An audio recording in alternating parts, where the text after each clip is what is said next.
Assalamualaikum warahmatullahi wabarakatuh. Pada hari ini kita akan belajar tadabbur surah Al-Ma'un. Bismillahirrahmanirrahim.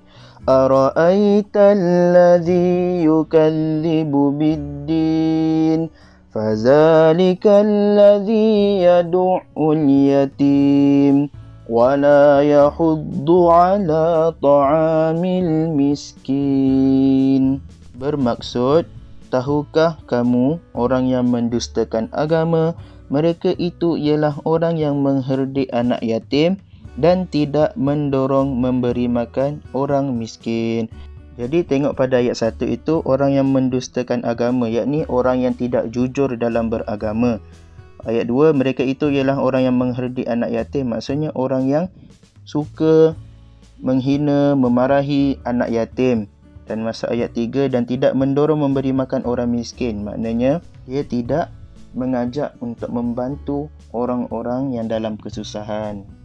Kesimpulan daripada ayat 1, 2, 3 ini ialah orang yang tidak jujur dalam beragama, itu ialah orang yang menghina anak yatim dan tidak mengajak orang berbuat kebaikan, seperti fakir miskin, anak yatim, ibu tunggal dan orang yang memerlukannya.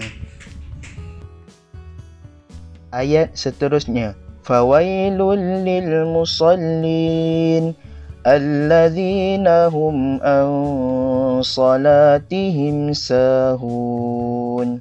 Maksudnya, maka celakalah orang yang solat, iaitu orang yang lalai terhadap solatnya.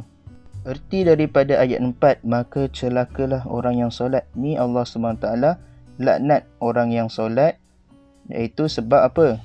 Tengok ayat 5, iaitu orang yang lalai terhadap solatnya. Dalam solat, dia memikirkan selain daripada Allah.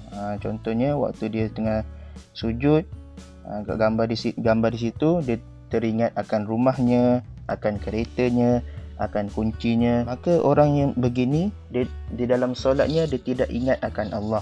Orang ini juga termasuk dalam orang yang mendustakan agamanya. Ayat seterusnya, allazina hum yura'un wa yamna'unal ma'un. Bermaksud, orang yang berbuat riak dan enggan memberikan bantuan.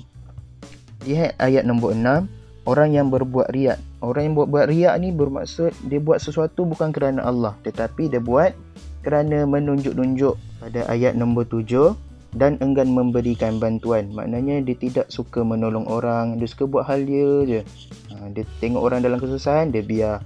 Dia tengok orang nangis, sedang dalam kelaparan menangis, dia tengok, dia tidak membantu. Orang seperti ini juga termasuk dalam golongan orang yang mendustakan agamanya, yakni dia tidak jujur di dalam agama. Moga Allah Subhanahu Wa Taala jauhi kita daripada 5 sifat ini.